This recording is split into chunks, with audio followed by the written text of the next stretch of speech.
Hello students, आप सभी का यूनिक अनलिमिटेड क्लासेस में एक बार फिर से मैं आप सभी का मैथ एजुकेटर आशीष पांडे मोस्ट वेलकम करता हूं। जैसा कि हमें पता है कि सीबीएसई बोर्ड के एग्जाम में फाइनली पेपर अभी मैथ का होना बाकी है और ये है 11 मार्च को। तो हम सभी बच्चों को एक बहुत अच्छा शानदार सेशन लेके आए हैं जिसमें मैथ के 5 चैप्टरों के बारे में हम लोग डिस्कस करेंगे। कुछ मोस्ट इंपॉर्टेंट क्वेश्चन, कुछ मोस्ट एक्सेप्टेड क्वेश्चन जो सीबीएसई ने बार बार रिपीट किए, या फिर ऐसे क्वेश्चन जो आपके एग्जाम में 100% आने के फुल चांसेस हैं। तो इस वजह से आज के सेशन में आप सभी लोग जुड़िएगा, साथ ही साथ हम लोगों के वीडियोस को आप अच्छे से देखकर इस पे स्टडी करिएगा। तो आज पहला चैप्टर जो आपके मैथ का है बेटा, वो है क्या? Real number. तो रियल नंबर के बारे में हम लोग डिस्कशन करेंगे और आइए रियल नंबर के कुछ क्वेश्चनों को सॉल्व करते हैं। चलिए स्टूडेंट, आप सभी को ये क्वेश्चन दिख रहा है। रियल नंबर का पहला टॉपिक हमने बताया कि रियल नंबर से पहला क्वेश्चन जो है, इंपॉर्टेंट क्वेश्चंस की सीरीज हम लोग लाए हैं। इंपॉर्टेंट क्वेश्चन है, पहला क्वेश्चन आपको दिख रहा होगा, two positive numbers is have their HCF as 12 and their product as 6336, the number of pairs possible for the number is। देखिए, इस टाइप के क्वेश्चन आपको एग्जाम में जरूर देखने को मिलेंगे रियल नंबर से, कुछ और भी क्वेश्चंस में है। तो इस टाइप के क्वेश्चन में आपको सबसे पहले तो एक चीज याद होना बहुत जरूरी है। क्या? आपको मैं एक फॉर्मूला बताता हूं, फिर इस क्वेश्चन सॉल्व करते हैं बेटा। इससे रिलेटेड भी क्वेश्चन आपको आएंगे। प्रोडक्ट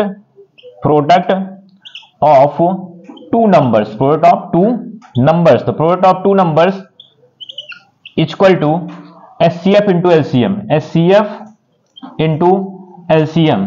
इस पे बेस्ड आपको बहुत सारे क्वेश्चन सॉल्व करने को मिल सकते हैं। देखिए, ध्यान से देखिएगा बेटा, बहुत ही इजी वे में आपको क्वेश्चन सॉल्व करने का जो ट्रिक है पता चल जाएगा। बस आपका अच्छे से देखना है और समझना है थोड़ा सा। बहुत सारे बच्चों ने पढ़ा है, चैप्टर रिवीजन भी हो जाएगा इसी के साथ। तो यहां पे अगर आपको एचसीएफ फाइंड करना है, सपोज दैट एलसीएम गिवन है बेटा, एचसीएफ फाइंड करना है और प्रोडक्ट ऑफ टू नंबर्स भी गिवन है, तो यहां पे आपको एलसीएम भी फाइंड कर लेंगे। और अगर एचसीएफ आपका फाइंड करना है, एलसीएम गिवन है, तो यहां से तब भी प्रोडक्ट ऑफ टू नंबर्स, मतलब दो चीजें कोई भी गिवन होगी उससे एक चीज आप फाइंड कर लेंगे इजी वे में। चलिए, यहां पे आपको जो ये क्वेश्चन दिया उसमें क्या है बेटा, उसमें देख रहे हैं यहाँ पे प्रोडक्ट ऑफ टू नंबर्स दिया है, देयर प्रोडक्ट्स एज 633। तो यहाँ पे प्रोडक्ट दिया है, तो बेटा हमें यहाँ पे क्या कह रहा है, ध्यान देखिए क्वेश्चन में कह रहा है the number of pairs possible for the numbers is. तो मतलब यहाँ पे पेयर पूछ रहा है, पॉसिबल पेयर क्या बनेंगे इस नंबर का जो प्रोडक्ट है, प्रोडक्ट में पॉसिबल पेयर क्या बनेंगे बेटा। और एचसीएफ यहाँ पे दिया है, तो यहाँ पे ले लेंगे लेट बी नंबर। बहुत आसान तरीके से आप करेंगे बेटा, let be number a and b. क्या मान लीजिए बेटा? A and b. तो आप ए एंड बी ये दो नंबर मान लीजिए। उसमें आपको करना क्या है, यहां पे आपको प्रोडक्ट दिया है बेटा, क्या दिया? सॉरी, प्रोडक्ट है, प्रोडक्ट भी दिया है और एचसीएफ भी। एचसीएफ क्या बेटा? तो आपका एचसीएफ यहां पे है 12। एचसीएफ बेटा कितना है? तो एचसीएफ आपको 12 देके रखा है इसमें। साथ ही साथ आपको अगर एचसीएफ दिया है तो आप यहां पे क्या करिए, कुछ वेरिएबल ले लीजिए और इस एचसीएफ का मल्टीपल कर लीजिए उसमें से। 12 का मैं वेरिएबल ले रहा हूं x, तो यहाँ पे 12x हो गया। ऐसे ही आपको मान लीजिए a है बेटा, ये a इक्वल टू 12x। इसी तरह से मैं b जो नंबर है उसके लिए भी वेरिएबल ले रहा हूं 12y। तो आपको दिख रहा होगा कि यहाँ पे 12 जो है बेटा वो कॉमन है। 12 क्या दिख रहा है? कॉमन है। जब 12 कॉमन है तो आप यहां बता सकते हैं, जब भी किसी नंबर का कॉमन हमें मिलता है फैक्टर, तो वहां पे हम ये कह सकते हैं कि वो जो नंबर होता है बेटा वो क्या होता है? Coprime number. तो यहां पे कह सकते हैं x and y are coprime. तो x और y बेटा क्या है? कोप्राइम नंबर है। चलिए, तो ये आपको क्लियर हो गया कि x और y क्या है बेटा? Coprime number. तो x y कोप्राइम नंबर है।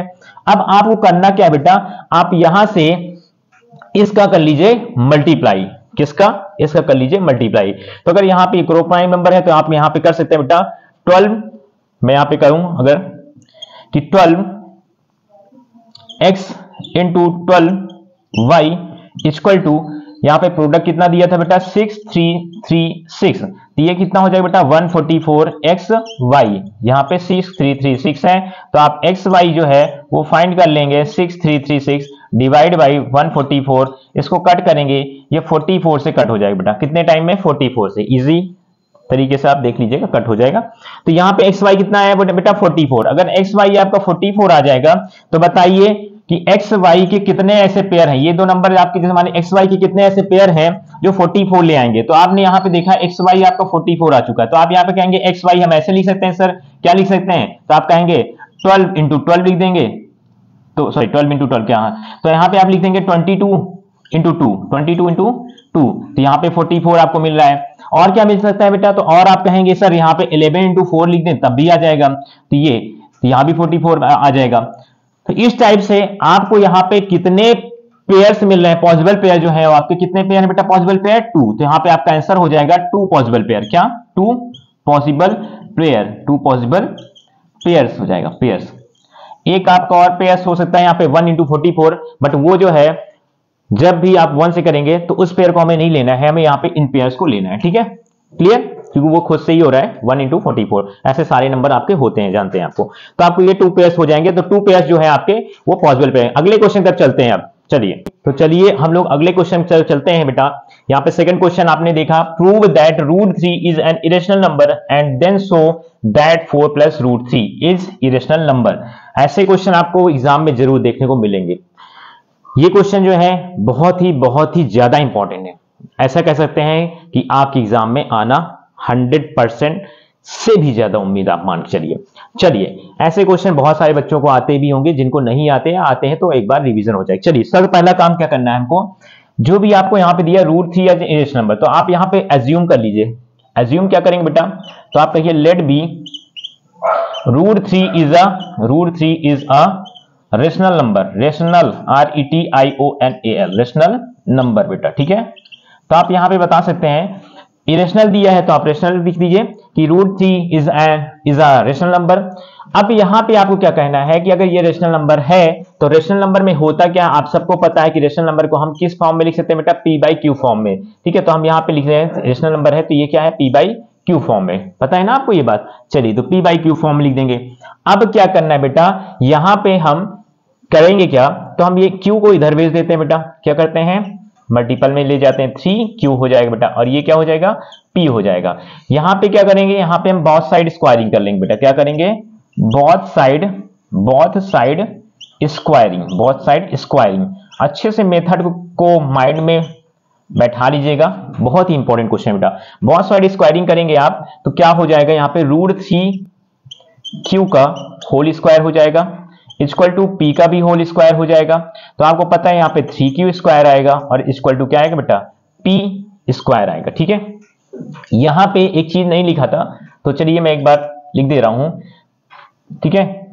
p एंड q आर को प्राइम, बार बार आपको बता रहा हूं बेटा, को प्राइम क्या होते हैं, को प्राइम नंबर वो नंबर होते हैं जिनका कॉमन फैक्टर जो होता है वो 1 होता है, जिनका कॉमन फैक्टर केवल 1 होता है। एक मतलब ये नहीं कि 1 की बात कर रहा हूं, कॉमन फैक्टर मतलब उनमें जो भी कॉमन फैक्टर वो सेम हो, सिंगल जो भी हो सेम ही होना चाहिए, लेकिन सिंगल होना चाहिए वो। तो इस तरह से यहां तक पहुंच गए हम। अब 3q square equal to p square हो गया बेटा। तो आगे जब चेक करेंगे क्वेश्चन को तो हम यहां पे ये ध्यान देंगे कि ये अगर आप करें तो यहां पे कुछ ऐसा हो जाएगा, q स्क्वायर इक्वल टू आपको यहां पे p स्क्वायर अपॉन में 3 लिख देंगे, क्या लिख देंगे, अच्छे से यहां पे देख लीजिए बेटा, q स्क्वायर है, q square equal to p square upon में 3। तो आपको इन कंडीशन से ये पता चल रहा है कि 3 जो है वो क्या है, p स्क्वायर डिविजिबल कर रहा है। तो यहां पे इस वजह से हम यहां लिख देंगे कि p square is divisible, p square is divisible by 3। तो p स्क्वायर अगर 3 से डिविजिबल बेटा तो इसका मतलब है कि p भी डिविजिबल होगा। तो यहां पे हम लिखेंगे p इज ऑल्सो डिविजिबल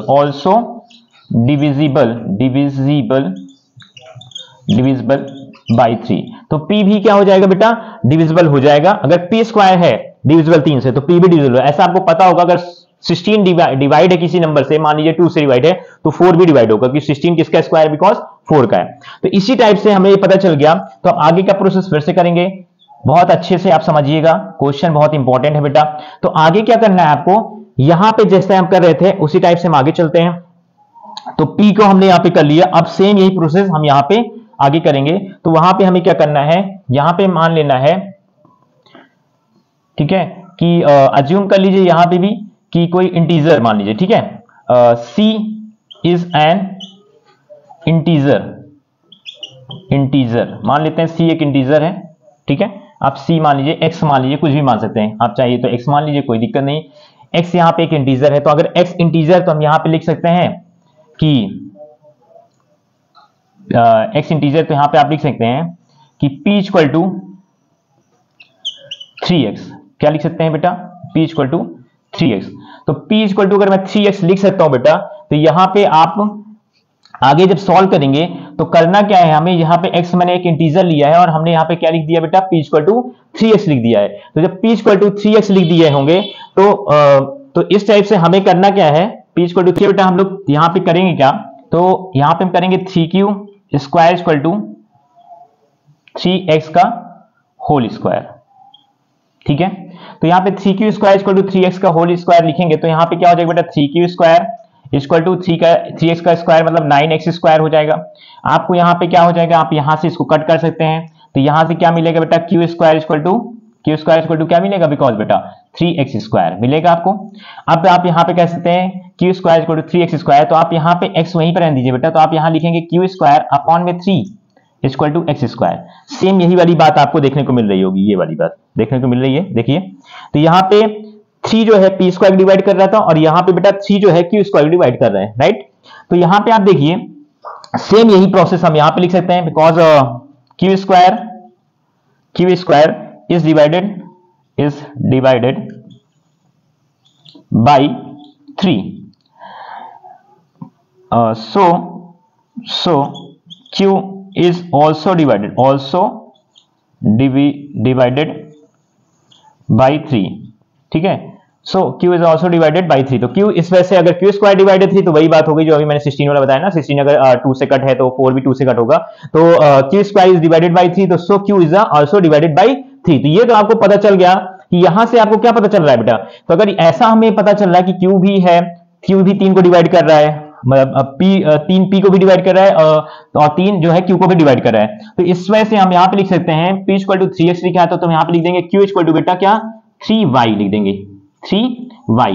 और हमने यहाँ पे आपको दिखाया था कि p और q को प्राइम नंबर है, ठीक है। तो यहाँ पे आपको दिख रहा होगा बेटा कि यहाँ भी 3 है कॉमन और यहाँ भी 3 है कॉमन, तो इन कॉमन की वजह से कॉमन फैक्टर मैंने बताया था, सेम कॉमन आना चाहिए कॉमन फैक्टर, तो यहाँ पे दोनों है, तो इससे हमारी जो अजप्शन थी बेटा, अजप्शन क्या थी, हम लोगों ने रेशनल नंबर लेकर रखा था, तो अगर ये अजप्शन जो है हमारी वो क्या होती है, गलत हो जाएगी, यहाँ पे रॉन्ग हो जाएगी। तो अगर अजप्शन रॉन्ग हो जाएगी तो हम यहाँ पे लिख देंगे बेटा, यहाँ पे आप लिख देंगे साइड कि hence proved root 3 is an irrational number, root 3 is an irrational number, irrational number, okay. ये आप अच्छे से ध्यान दीजिएगा, इरेशनल नंबर। क्यों मैंने बताया था, क्योंकि आपकी अजप्शन, ठीक है, रॉन्ग हो गई है, क्योंकि आपने जो किया है अजप्शन जो माना था वो रॉन्ग है। अगर अजप्शन आपकी रॉन्ग हो जाएगी तो इस वजह से रूट 3 क्या हो जाएगा, आपका इरेशनल नंबर हो जाएगा, आप इस बात को शो कर सकते हैं। तो इसी के साथ हम आगे का जो टॉपिक है उसको भी लिखेंगे, तो चलिए इसमें एक आगे का जो है वो 4 plus root 3 as irrational number, इसको भी प्रूव करना है, तो इसी को हम 4 प्लस 2 रूट 3 को हमें आगे करने की कोशिश करेंगे। अब हमें 4 प्लस रूट 3 को इरेशनल नंबर प्रूव करना है, क्योंकि यहाँ पे शो करने के लिए बोला था, आपको दिख रहा होगा शो करने के लिए बोला गया था, तो हम क्या कर देंगे बेटा, यहाँ पे हम यहाँ पे लिखेंगे वही बात जो अभी आपको पीछे बताया था मैंने, कि यहाँ पे आपको क्या करना है बेटा, 4 प्लस रूट 3। चलिए मार्कर का इशू है तो मार्कर हम ले लेते हैं, मार्कर दूसरा ले लेते हैं। तो 4 प्लस रूट 3 में जो हम लोग को सॉल्व करना है उसको हम यहाँ पे 4 प्लस रूट 3 ये, ओके। तो यहाँ पे 4 प्लस रूट 3 जो है ये आपका किस फॉर्म में आपको लेना है बेटा, वही बात करनी, यहाँ भी लेट बी आपको लिख देना है। तो चलिए पहले लेट बी यहाँ पे लिख ही दे रहा हूं मैं, लेट बी आप क्या करेंगे बेटा, 4 plus root 3 is a rational number, वही बात होती है, ठीक है। अगर हम एडजस्टन कर लेते हैं रेशनल नंबर, ओके ओके बेटा। चलिए तो 4 प्लस रूट 3 जो है उसको हम क्या लिखेंगे बेटा, पी बाई क्यू फॉर्म। तो पी बाई क्यू फॉर्म में ना लिखे, इस बार हम ए बाई बी फॉर्म में लिख सकते हैं, कोई दिक्कत नहीं है, आप पी बाई क्यू लिखिए, ए बाई बी, पिछला अभी इसी का क्वेश्चन था, इसी का पार्ट था, तो वहां पे हमने पी बाई क्यू लिया, इसमें ए बाई बी कर लीजिए आप। तो 4 plus root 3 a by b, तो इस वजह से हम यहाँ पे आपको कह सकते हैं कि ये जो होगा बेटा, आप 4 जो है वहां पे a/b-4 कर दीजिए। ओके, अब आप यहां पे क्या करेंगे बेटा, तो आप यहां पे कहेंगे √3 जो है, √3 इक्वल टू a, यहां पे आप कहेंगे a-4b अपॉन में b। तो ये √3 इक्वल टू a-4b अपॉन में b। यहां तक की कंडीशंस में आप देख रहे होंगे बेटा कि अभी अभी आपने इसी भी क्वेश्चन के पार्ट में प्रूव किया कि √3 जो है वो क्या था, एक इरेशनल नंबर, क्योंकि हमने जो एजप्शन माना था वो रॉन्ग थी। यहां भी यही फॉलो होगा कि हमारी जो एजप्शन है रेशनल नंबर जो मान के रखा है वो क्या हो जाएगी, रॉन्ग हो जाएगी, क्योंकि ये भी एक इरेशनल नंबर होगा और यही बात हमें शो करनी है। क्योंकि आप बताइए बेटा, क्या रेशनल नंबर, अगर इरेशनल नंबर √3 जो है आपका इरेशनल नंबर है और हम इसको रेशनल नंबर कह रहे हैं, क्योंकि हमारा जो फ्रैक्शन होता है बेटा, जो फ्रैक्शन होता है वो हमेशा क्या होता है, रेशनल नंबर होता है। फ्रैक्शन जो होता है, अगर हम बात करें, ये हमारा जो फ्रैक्शन होता है वो क्या होता है बेटा, रेशनल नंबर होता है। हाँ, क्या होता है, रेशनल नंबर होता है बेटा। अगर फ्रैक्शन रेशनल नंबर है हमारा, तो हमारे √3 जो नंबर है वो, और इसके पहले हमने प्रूव किया है कि वो क्या था बेटा, इरेशनल है। तो कभी भी इरेशनल नंबर और रेशनल नंबर इक्वल हो सकते हैं, हो सकते हैं? आप कहेंगे नहीं हो सकता सर, तो नहीं हो सकता, इस वजह से आप यहां लिख देंगे कि √3 इज अ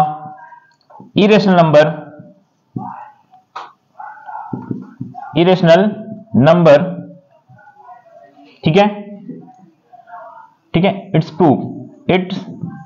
प्रूव, तो ये भी प्रूव किया था, ठीक है। सो a-4b upon b does not equal to √3, it is also irrational number। आप हर एक क्वेश्चन को एक प्रोसेस वाइज करिएगा बेटा, पूरा अच्छे से सॉल्यूशन करिएगा, क्योंकि सीबीएसई जो है आपके स्टेप मार्किंग को बहुत ध्यान से देखता है। अगर आप क्वेश्चन में थोड़ा सा लेजीनेस दिखाया, थोड़ा सा वीकनेस दिखाया, तो वो आप थोड़ी जल्दी से क्वेश्चन खत्म कर दें, शॉर्ट में निपटा दें, तो इससे क्या है, आपके मार्क्स सीबीएसई कट कर लेगा। तो ये क्वेश्चन हो गया सॉल्व, आपको पता चला होगा, बहुत अच्छे तरीके से रीड करेंगे तो ये क्वेश्चन भी इजी तरीके से समझ में आएगा। चलिए अगले क्वेश्चन की तरफ चलते हैं। तो चलिए देखिए, ये क्वेश्चन नंबर 3 जो है, 105 goods, 140 donkeys and 175 cows have to be taken across a river. There is only one boat which will have to make many trips in order to do so. The lazy boatman has his own conditions for transporting them. He insists that he will take the same number of animals in every trip and they have to be of the same kind. He will naturally like to take the largest possible number each time that you tell how many animals went on each trip.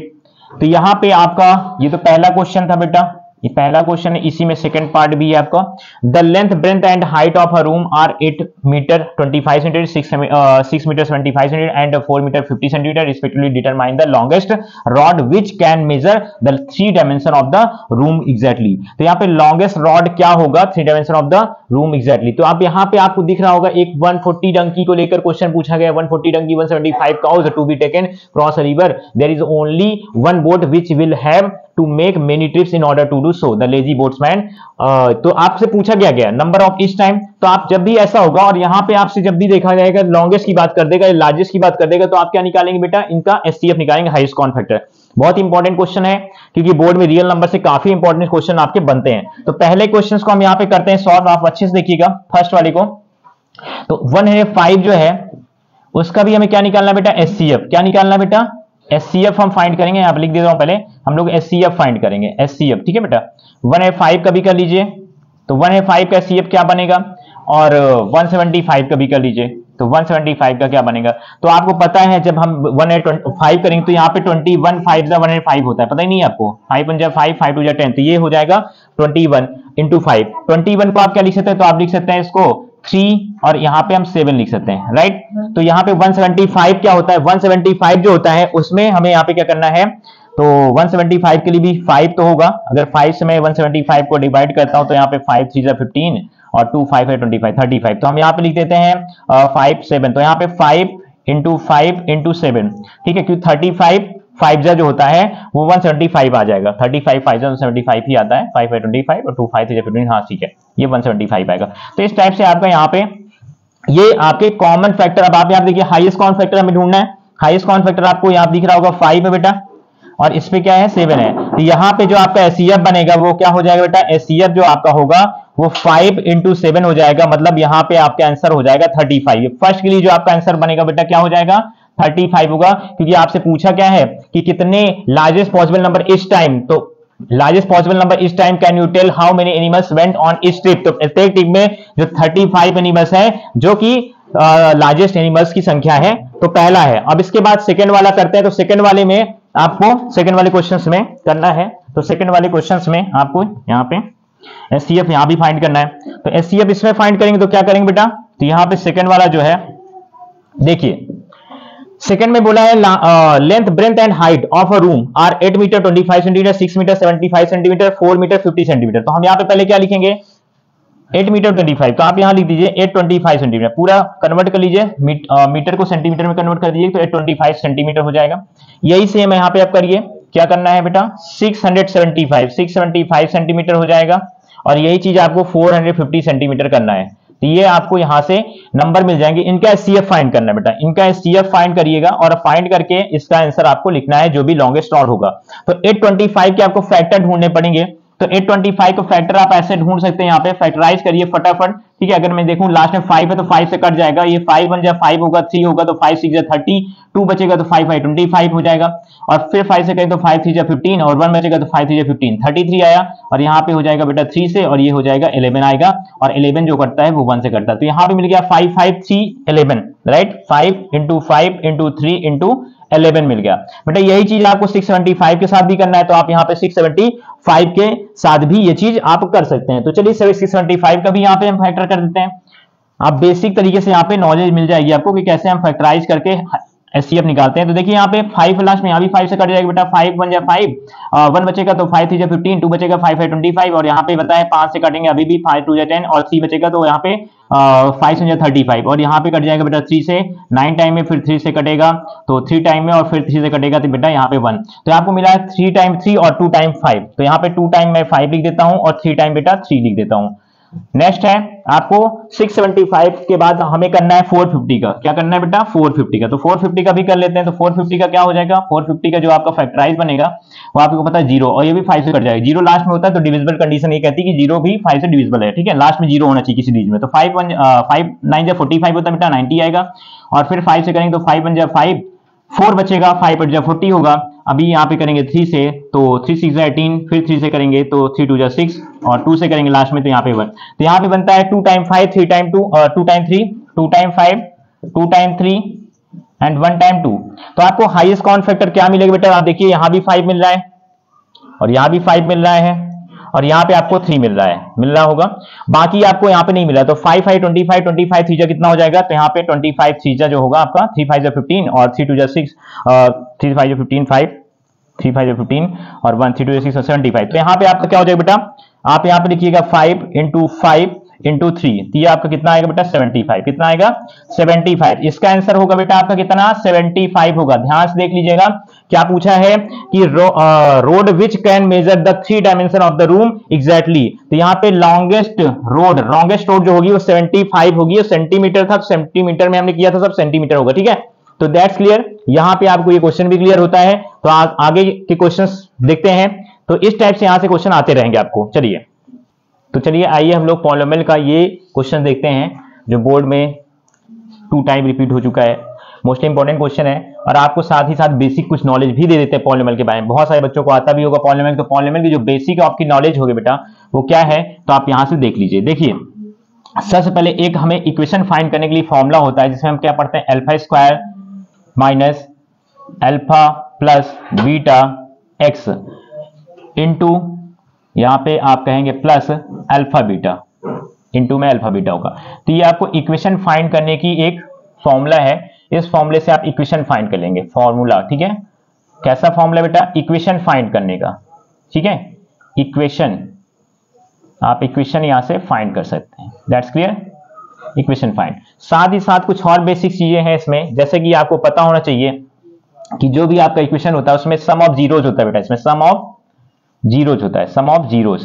तो सम of zeros क्या होता है बेटा, तो सम of zeros होता है alpha plus beta, पता है आपको, और अल्फा प्लस बीटा को ही हम लोग क्या लिखते हैं, माइनस बी बाई ए लिखते हैं। ठीक है, चलिए इसमें क्या होता है बेटा, इसमें प्रोडक्ट ऑफ जीरोज भी होता है, तो product of zeros, product of zeros, तो प्रोडक्ट ऑफ जीरोज में क्या होता है बेटा, तो प्रोडक्ट ऑफ जीरोज में हम लोग लिखते हैं अल्फा इंटू बीटा, तो अल्फा बीटा क्या होता है, सी बाई ए होता है। क्या होता है बेटा, सी बाई ए, तो यहाँ पे प्रोडक्ट ऑफ जीरोज भी सी बाई ए होता है। तो अब यहां से आपको कंपेयर करना होता है किसी भी इक्वेशन में, जो भी इक्वेशन होती है उसमें आपका जो ये होगा, जीरोज होंगे, वो कंपेयर आप करेंगे, इक्वेशन से कंपेयर करने होते हैं जीरोज। तो चलिए, बहुत ही प्यारा सा क्वेश्चन है और ये क्वेश्चन बोर्ड में 2 टाइम आया है, जैसे मैंने अभी बताया। तो आपको पहले यहां पे दिया, if and are the zeroes of the quadratic polynomial fx equal to x square minus x minus 4, find the value of ये। तो इस इक्वेशन की वैल्यू फाइंड करनी है हमें, तो ये इसको पहले हम सॉल्व करते हैं बेटा। सबसे पहला काम क्या करेंगे, सॉल्व करेंगे, और इससे हम इक्वेशन ये दिया ना, तो इक्वेशन से मैंने क्या कहा, आप यहां से ये निकाल सकते हैं। तो देखिए, आप यहां पे पहला जो है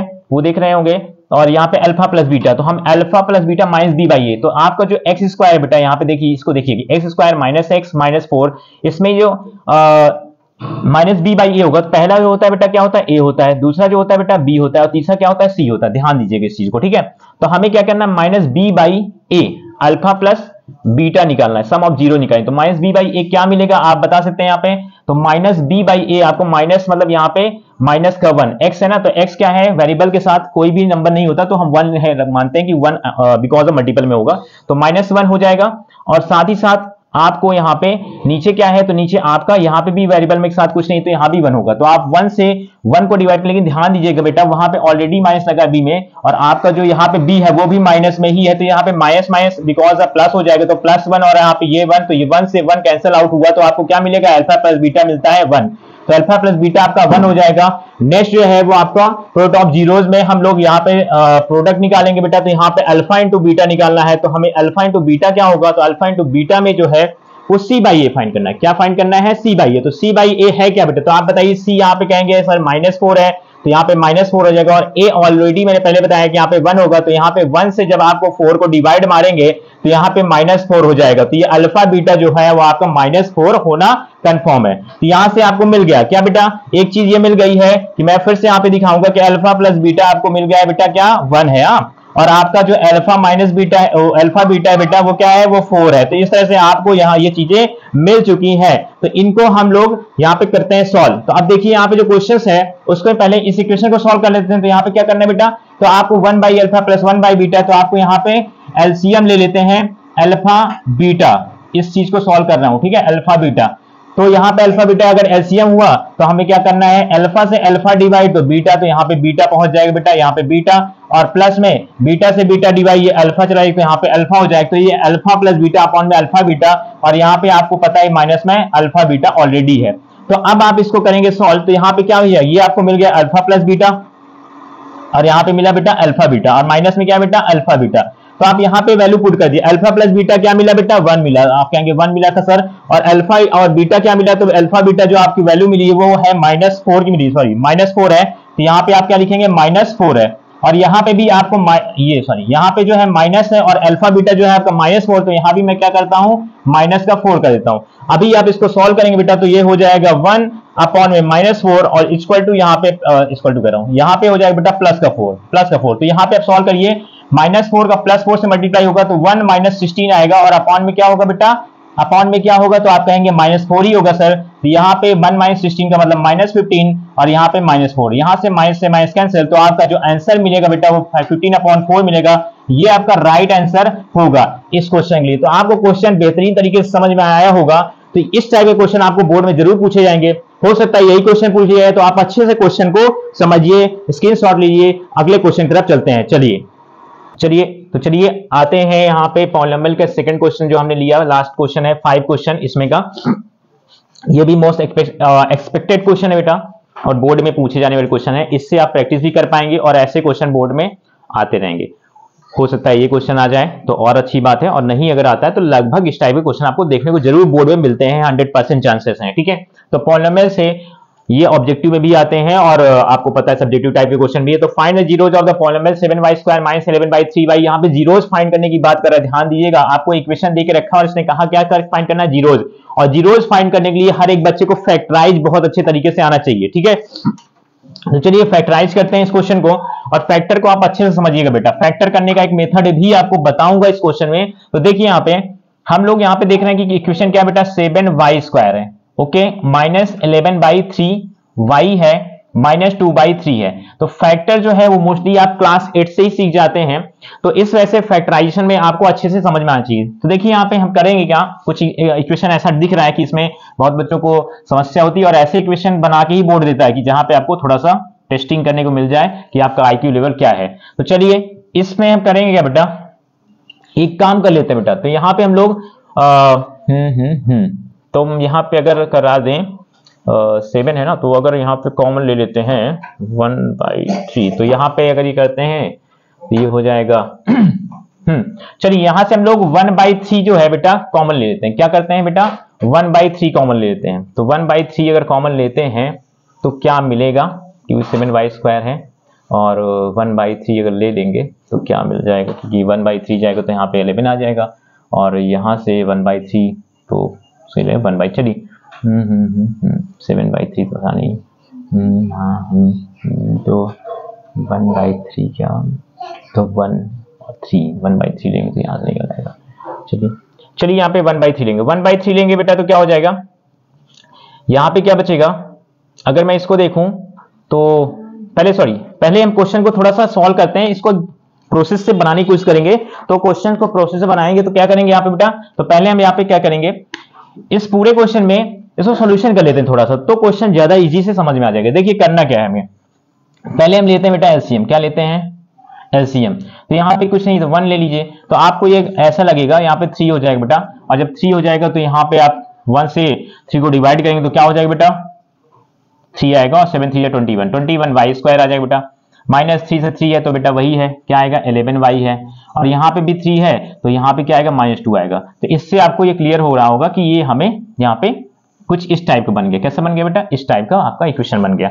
अब यहाँ पे पूरे नंबर्स में से आप क्या ले लीजिए बेटा, 1/3। क्या ले लीजिए, 1/3 ले लीजिए। क्या मैंने बोला, 1/3, ध्यान से सुन रहे होंगे। तो 1/3 हम ले लेते हैं बेटा। तो 1/3 जैसे ही हम लेंगे तो हमारा कुछ क्वेश्चन कैसा बन जाएगा, देखेंगे तो आपको क्वेश्चन दिखेगा बेटा 21y² -11y और -2, यही है ना, -2, यस यही है।